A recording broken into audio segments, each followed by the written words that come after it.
Rapidinho. Já tá Todos gravando. vocês estão de... Já tá gravando. Todos vocês estão de fone? Só eu. Não, Só você. eu não. Então, bora. Vai lá, Nasser, começa aí. Olá, pessoal. De volta ao Conex 3 em tempos de coronavírus. Fala. Travou, vai de novo. Começa, travou. Começa de novo que travou. Travou. Começa a gravar de novo, Quinta.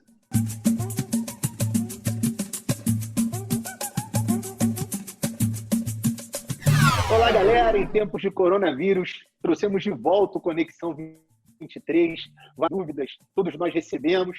E aí, nada melhor do que usar tecnologia para a gente poder se encontrar e poder falarmos dessas questões aí que estamos vivendo no Brasil, na parte de direito administrativo, penal, tributário, civil. E aí, vamos começar hoje falando sobre as questões envolvendo cada uma das áreas do direito que a gente trata aqui. Bom, no meu caso, direito constitucional, a grande novidade, a grande questão que foi trazida aí foi a discussão acerca da competência dos estados e dos municípios poderem também fazer o lockdown. Então, prefeitos e governadores também puderam, por conta da autonomia federativa garantida pela competência concorrente dos entes federativos, fazerem o lockdown. E é disso que a gente vai falar daqui a pouco. Bom, primeiramente, eu estou muito feliz com o retorno aqui do Conexão, né? Nem que seja assim pelo meio virtual, tecnológico, mas estou muito feliz em ver vocês aqui. Estou morrendo de saudade de vocês, muito com vontade de abraçar vocês, mas não posso, né? E, assim, sobre o viés administrativo, a gente tem falado muito da questão do poder de polícia, da possibilidade de municípios, prefeitos, governadores, de repente um interferindo na competência do outro, de poder fechar comércio, até onde vai o limite, até onde vão os limites, na verdade, né? Em que um governante interfere na esfera de competência do outro. Várias vezes o STF já foi instado a se manifestar, Marco Aurélio já se manifestou em ações, o próprio Barroso hoje deu uma desse interessante lá do estado do Amazonas. Então, assim, a gente tem muita coisa bacana para conversar, muita coisa que mexe com todas as áreas aqui dentro, todas as áreas que estão envolvidas aqui nesse debate, né? E eu vou abrir agora para o Belo poder falar o aspecto penal aí, introdutório, para depois a gente seguir aí nessa toada. Manda aí, Belo. Muito bem, galera. Primeiramente, é uma alegria grande voltar com o nosso debate. A gente está, infelizmente, separado, mas o Conexão é uma forma da gente agregar valor e se juntar também. Na parte processual penal e na parte penal, o que a gente está vendo é essa proibição de sair na rua. A gente está vendo, inclusive, nas próprias redes sociais, policiais prendendo, a questão do desacato, a questão envolvendo o abuso de autoridade. E a gente vai falar sobre isso. A polícia pode prender ou não pode prender quem é que está andando na rua? Quintanilha, e a parte tributária, como é que está? Cara, tá uma confusão, né? A gente, nesse momento, você tem um conflito muito grande entre o interesse do Estado em aumentar a arrecadação, porque o Estado precisa de dinheiro para poder fazer frente às despesas que surgem com essa questão que envolve o gasto público mesmo. E, por outro lado, o contribuinte não tem condições de pagar, né? A grande maioria dos contribuintes hoje, parados em casa, não conseguem pagar tributos. Então, o governo editou algumas medidas provisórias, prorrogando o pagamento de tributos, momentaneamente dando uma possibilidade de respiro para os empresários, mas efetivamente essa conta vai chegar também em algum momento, né? E não foram todos os tributos que foram postergados. Então, a gente tem um conflito muito grande hoje entre o interesse coletivo, que é a arrecadação, e o interesse individual, que é a vontade e a necessidade, talvez mais até que vontade nesse momento, de postergar o pagamento dos tributos. Eu acho que o Rafael está tão ferrado quanto eu nas relações cíveis, né, Rafael? Porque todo mundo querendo prorrogar contrato de locação, enfim, rebus sic stantibus o tempo todo, né, cara? Isso, galera. Até que enfim chegou a minha vez. Estou super feliz de reencontrar vocês. Pô, que beleza. Isso, rever essa galera também que está assistindo aí a gente. Bom, pelo menos o que o Belo disse, né?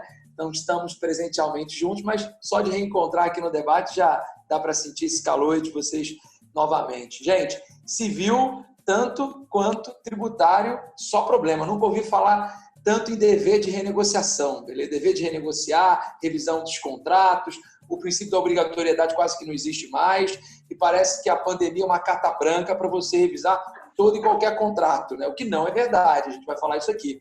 E a grande novidade no direito civil é o PL 1179 de 2020. Enquanto a gente está gravando aqui, ainda é um projeto de lei. Essa semana está na Câmara, né, para poder ser votado. Já foi votado e aprovado no Senado, que dispõe sobre o regime jurídico emergencial e transitório das relações jurídicas de direito privado. Galera, fala sobre prazo prescricional decadencial, sobre uso capião, sobre contrato de locação, aumenta os poderes do síndico no controle dos condôminos, dos visitantes, no condomínio edilício, fala sobre pessoa jurídica de direito privado, assembleia no direito concorrencial, direito de família, galera, que pode ser preso, pensão alimentícia não paga, prisão tem que ser domiciliar. Então, realmente, até 30 de outubro, o PL regula uma nova relação jurídica de direito privado em vários aspectos. A gente nunca teve uma lei como essa, um momento super importante para a gente conversar. E eu já paro de falar e já mando uma pergunta aí para o meu condicionalista querido, favorito, né? E aí, Nasser, que parada é essa? Frio, quer dizer que... Tá frio aí? Tá pergunta... frio, meu amigo, tá frio pra caramba. Hoje a mínima vai ser 7 graus, Belo. Você tá onde? Fala pra gente. Fala pra mim onde você tá, pô. Aqui em no interior de Santa Catarina. Virou Catarina, né? Virou Catarina, né? Virei Catarina. É porque a idade do Nasser e manda ele ir para um lugar mais recluso mesmo, para não pegar o Covid. Arcuro, né? No interior. O foi o cabelo, cara? Ficou meio esquisito não, isso aí. O frio não. O que caiu o cabelo foi meu filho que raspou minha cabeça hoje. Máquina que eu pedi para eles, porque meu cabelo estava muito grande. Tem nada a ver que foi o filho. Tem nada a ver com o corona. Dá pra ver, né? Eu também fiz isso. Não tem jeito, fazer o quê? Tá ruim também, Quintanilha. Não fica triste, não. Também tá feio. Ou era isso ou eu virava o Simba. Pois é. Eu tava Mas, cara, essa parada aí, Nasser, quer dizer que União não manda mais nada. A gente tá vivendo uma federação agora de verdade, né? Cada estado, cada município mete bronca de acordo com a sua realidade. É isso? Pode? Na verdade, o que está se discutindo, e o mais interessante dessas decisões que o Supremo deu foram todas decisões liminares. Você não tem nenhuma decisão de colegiado. E você teve inicialmente uma decisão do Marco Aurélio, depois uma decisão no ADI, depois uma decisão na DPF do Alexandre de Moraes. E o que eles falam na liminar? Eles falam que, como trata-se de questão de saúde, o direito à saúde está na Constituição como competência concorrente mesmo. Todos os entes da federação podem tratar do direito à saúde. E aí, o que acontece? Na verdade, eles também não deixam muito claro até onde vai essa limitação de cada um dos entes federativos. E talvez essa seja a conclusão que o Glad vai falar já.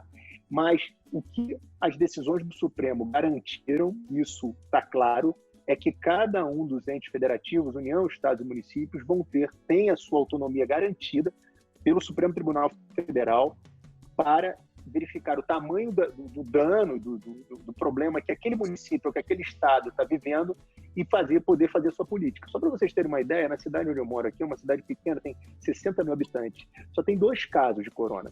Então, de fato, e tem um hospital de campanha que o prefeito fez, enfim, é ruim você pegar numa cidade dessa e aplicar, por exemplo, o lockdown que em São Paulo e Rio estão fazendo. Não faz muito sentido nessa perspectiva, uma cidade que tem pouca gente indo, e aí você diminui, obviamente, o espectro. E aí a decisão do Supremo foi nesse sentido, dar autonomia aos chefes dos executivos para garantir que cada um faça aquilo que achar dentro da conveniência e oportunidade daquele município, daquele estado. Só mais uma informação que eu acho importante é que o Supremo Tribunal Federal, ele é, de fato, o órgão que tem que resolver essas questões. Todas as questões federativas, obrigatoriamente, eles estão dentro de uma corte constitucional. Então, é papel do Supremo mesmo resolver todo esse tipo de conflito federativo que está acontecendo no Brasil. E você, Glad, fala aí. A grande discussão, para passar a palavra para o Glad, é o que o prefeito pode. O prefeito pode determinar que as pessoas não saiam de casa, o prefeito pode determinar que as pessoas não podem ir à praia, o governador pode determinar que o comércio feche. Eu acho que hoje o grande dilema é até onde a autonomia federativa de cada um desses entes pode caminhar. Eu acho que aí o Glad fala melhor. Eu estou ouvindo você falar, eu tive até a oportunidade, Nasser, da gente poder trocar uma ideia rápida no grupo, né? Eu, você, o Quintanilha chegou a fazer uma consideração também. Eu acho que a gente tem algumas opiniões um pouco um pouco divergentes em relação a isso, e isso é salutar pra caramba. Essa divergência em alto nível é muito salutar, né?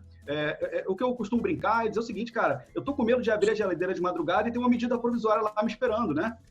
Assim, é um emaranhado.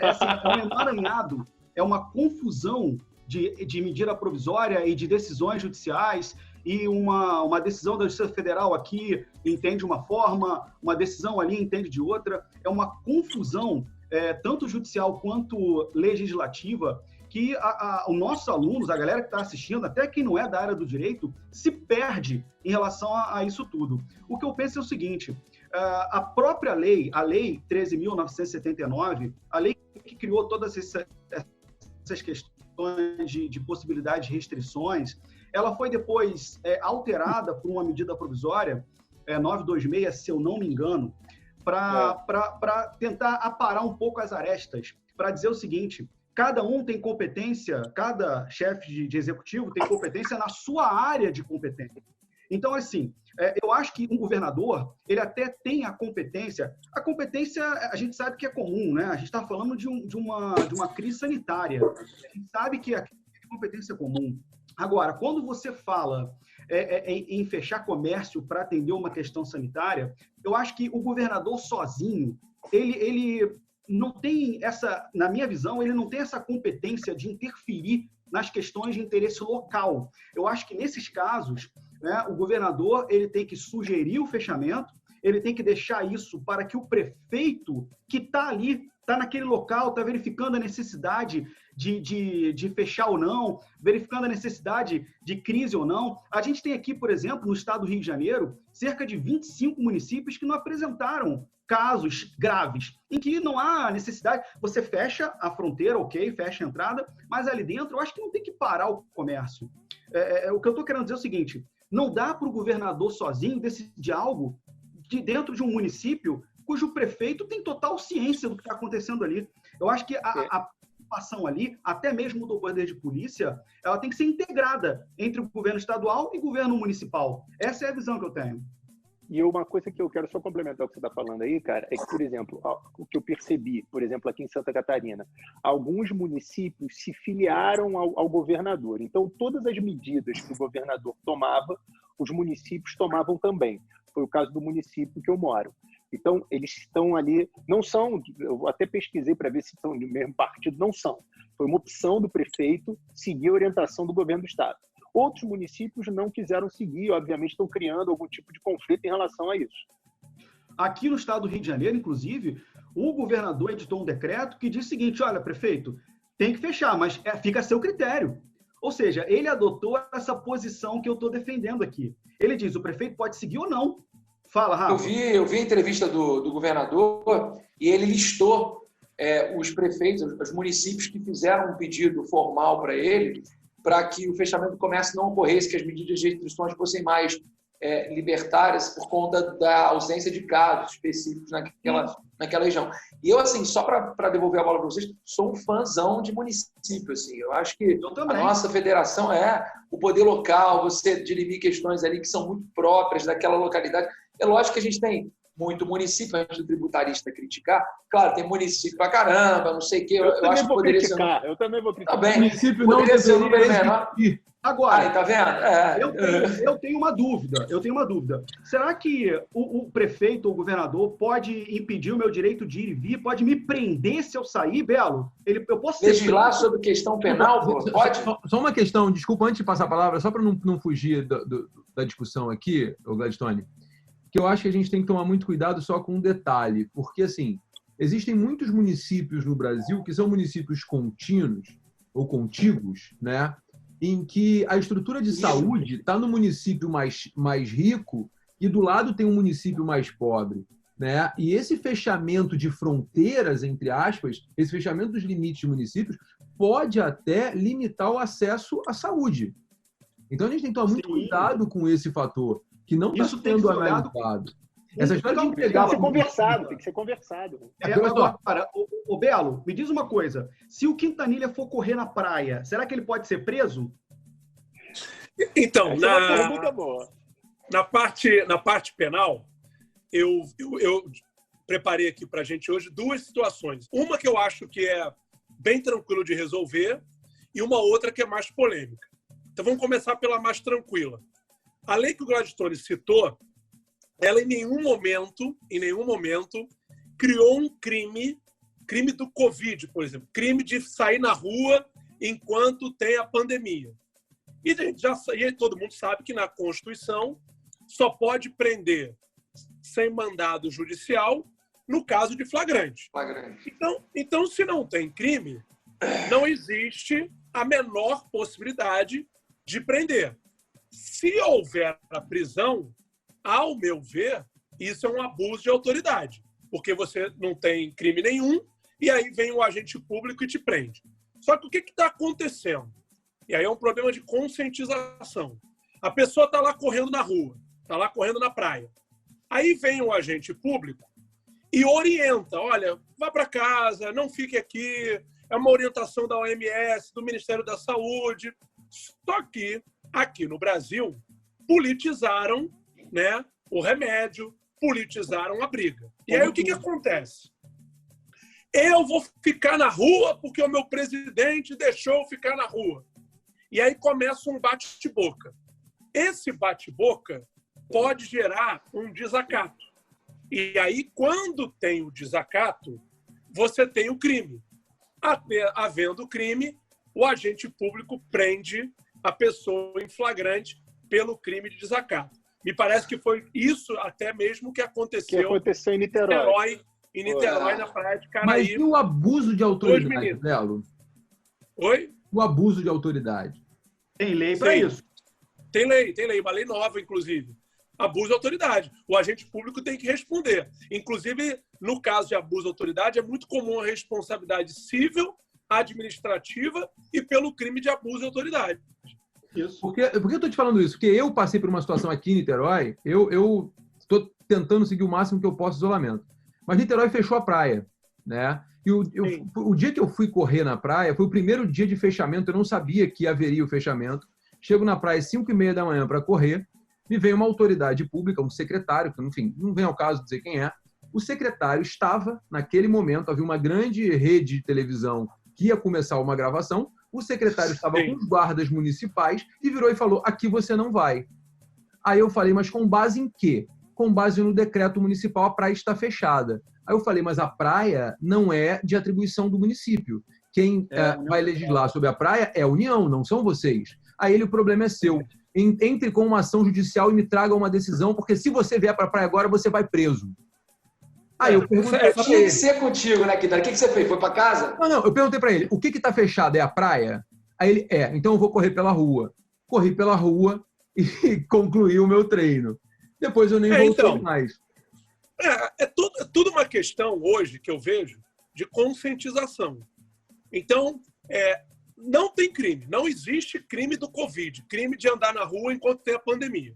Então, se não tem crime, não pode prender. E aí, o que está acontecendo?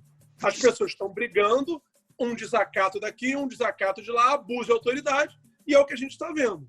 Esse que é o problema. Agora, eu estou na minha casa, quero fazer um treino. Você está sendo preso porque está na rua. Isso não pode. Isso é prisão ilegal, não tem crime, abuso de autoridade. Entendeu? Olha só, tem uma dúvida mesmo. Quando começou essa discussão do Covid, eu fui estudar essa questão da questão penal. Tem um artigo no Código Penal que é infração de medida sanitária preventiva. Sim. É o artigo 268. Infringir determinação do poder público destinada a impedir a introdução, propagação de doença contagiosa. Eu imaginei que eles iam prender com base nesse artigo. Mas aí eu não sei se tem que ter dolo. Exatamente. O bem jurídico tutelado é a saúde pública. Só que se uma pessoa que não tem o vírus está na rua, qual é o perigo que ela coloca em relação ao bem jurídico? Nenhum. Entendeu? Talvez... Aí tá nele, aquele certificadozinho teu aí vai servir, pô. Então, Ô, Nácio, você imagina o seguinte, eu acho que na Coreia estavam fazendo isso. Você tá na rua? Tá na rua. Vem cá, peraí, deixa eu ver se você tem o Covid. Ah, não tem, pode continuar na rua. Eu acho que foi na Coreia. Se tem um abraço, né? Agora vai morrer mesmo, de Covid ou na prisão, meu amigo. Vai embora. Tem papo. Mas assim, então, uma das... fala. Não, esse é o primeiro assunto que eu achei que não ia ser polêmico, mas girou polêmico. Porque o segundo Imagina o próximo, porra. Não, o segundo é pior.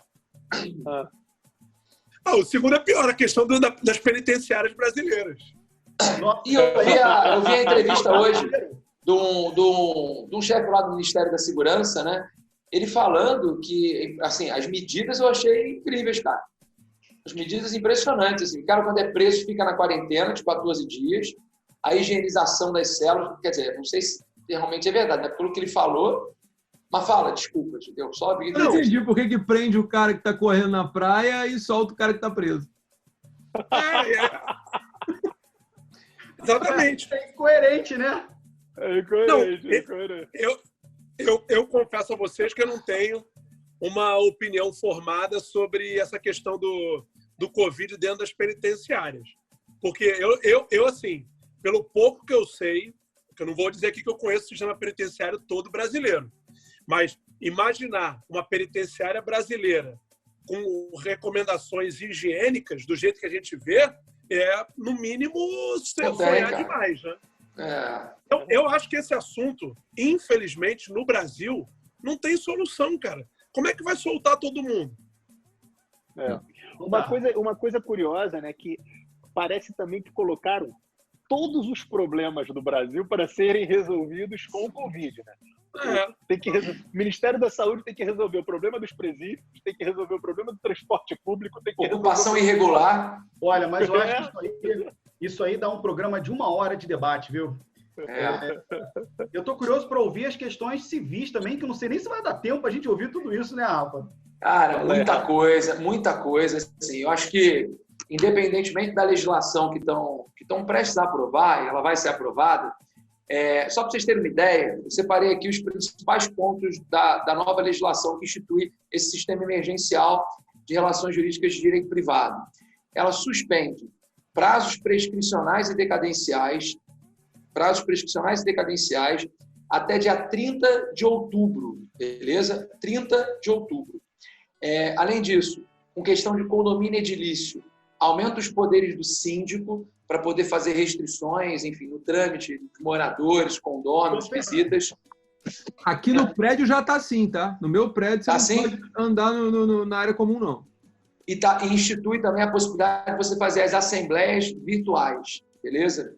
Pessoa jurídica de direito privado, associação, sociedades e fundações, suspendeu todas as reuniões. Quando for assembleia geral, pode ser feita, mas desde que no campo virtual. Agora, o que todo mundo estava esperando é a questão da extinção e revisão dos contratos. E aí a legislação foi fraca nesse ponto. Por isso que depois a gente pode até voltar nessa discussão e falar especificamente da revisão. Porque a única coisa que a nova lei falou sobre isso é que não pode ser considerado evento futuro e imprevisível para fins de revisão dos contratos qualquer tipo de alterações em valores cambiais, qualquer tipo de questões envolvendo inflação. Isso não é evento imprevisível para fins de revisão de contrato. A única coisa que a lei falou, e era o ponto mais esperado dela, depois a gente fala como é que o judiciário vem tratando essas questões de revisão contratual. Nas relações de consumo, suspendeu a aplicação do artigo 49, que é aquele artigo que fala dos 7 dias para você se arrepender nas compras feitas fora do estabelecimento comercial. Então, quando você faz uma compra delivery de medicamento, de alimento, você não pode se arrepender daquela compra e pedir para o cara voltar lá para devolver, etc. Então, o direito de arrependimento, nesses casos, está suspenso. A questão da locação proíbe os despejos liminares, apenas liminares, beleza? Nesse período até 30 de outubro, para as ações que já estavam correndo antes da data de início do vigor da lei, que vai ser o termo inicial do decreto presidencial, número 6, que é 20 de março. Então, a lei está regulando relações de 20 de março a 30 de outubro. Beleza? É uma lei que vai ter uma aplicação retroativa que também é muito discutido, né, Nácio? No 5º 36 da Constituição, você regular situações jurídicas já constituídas anteriores à lei. Eu achei esquisito porque você proíbe o despejo liminar, mas você não fala de nenhuma outra medida de desocupação que a gente possa ter. Por exemplo, ações de reintegração de posse, ações de emissão na posse, arrematações em asta pública, todas essas possibilidades de desocupação de imóveis, elas estão em pleno vigor. A única restrição foi com relação a despejo e sempre no que diz respeito à medida liminar. Outro ponto, galera, suspendeu contagem de prazo de uso capião. Então, as ações de uso capião em curso, prazos de uso capião em curso, todos suspensos. O regime concorrencial também teve todo um tratamento diferenciado para estabelecer as assembleias virtuais. Em família e sucessões, 2 pontos relevantes. Prisão civil por dívida de alimentos tem que ser domiciliar e também fica suspensa a contagem de prazos para abertura de inventário. Não sei se vocês sabem, a gente tem 60 dias para abrir o inventário sob pena de pagamento de multa, então esse prazo também fica suspenso. E o prazo de 60 dias ele tem início 30 de outubro desse ano. Então, qualquer falecimento que ocorrer entre 20 de março e 30 de outubro, a gente começa a contar os 60 dias de 30 de outubro. E questões também de mobilidade urbana, né, gente? Os aplicativos de transporte, e isso vale também para táxi, eles têm que reduzir em 15% os descontos que eles fazem do seu associado, né? Enfim, do seu prestador de serviço ou do seu empregado, para quem acha que tem vínculo, né? Outra discussão também interessante. Então, assim, é um regime realmente diferenciado de direito privado, vários temas sendo discutidos numa lei só, uma lei curta, né? Enfim, que fala de temas importantes, mas eu acho que o principal tema do direito civil hoje não está na lei, que é o dever de renegociar e a revisão judicial dos contratos, e depois a gente pode bater um papo sobre isso. Maravilha. Uma questão importante sobre isso aí que eu acho, Rafa, é que certamente vai passar por algumas discussões de constitucionalidade e inconstitucionalidade essa lei, né? Essa questão do direito adquirido, do ato jurídico perfeito, principalmente da questão da livre iniciativa do 170, essa questão da obrigatoriedade de renegociação de contratos, enfim. Sem dúvida vai ter uma discussão, né? O que eu acho é o seguinte, que a lei ela nem foi publicada, né?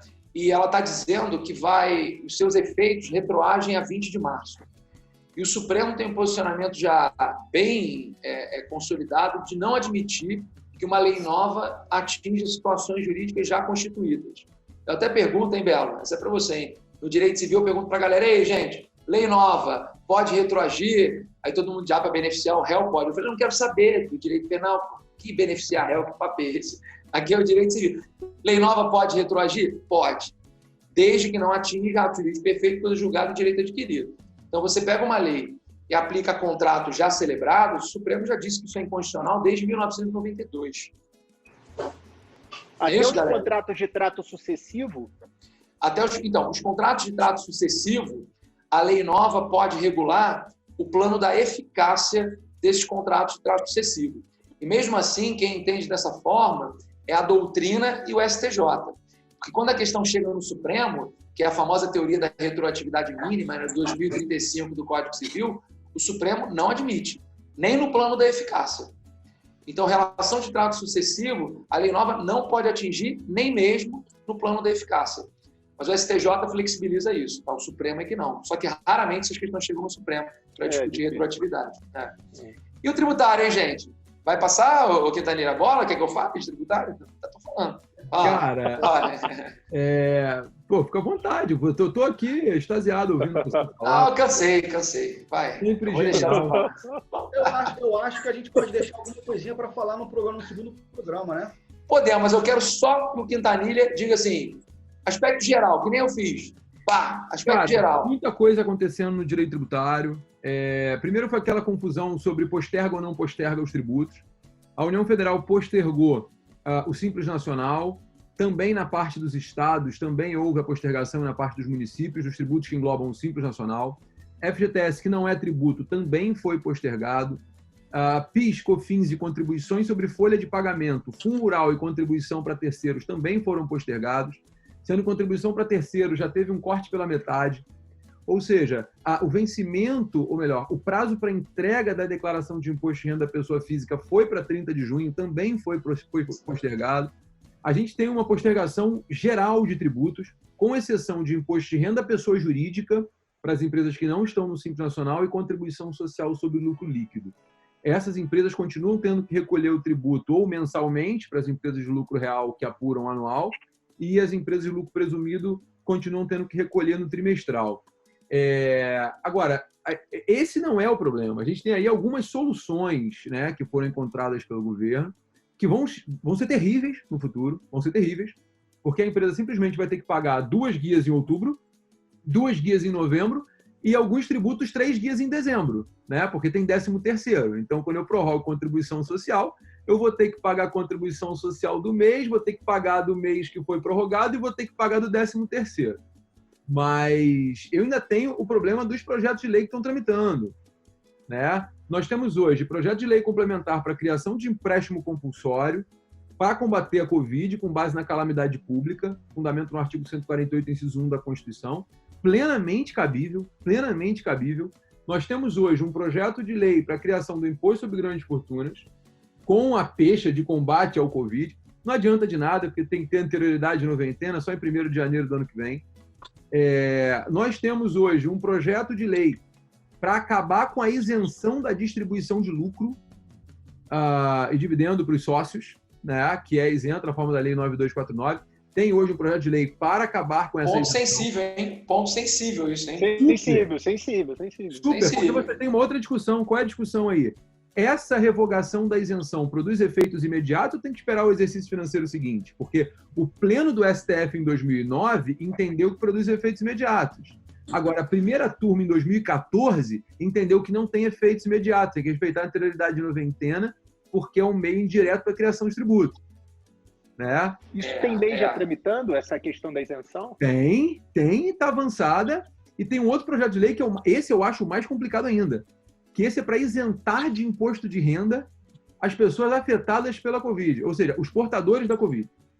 Né? Sim. Tipo aquele decreto lá do câncer e outras coisas. É exatamente isso, é a alteração da Lei 7713 de 88 para prever como isenção enquanto a pessoa tiver os sintomas da Covid.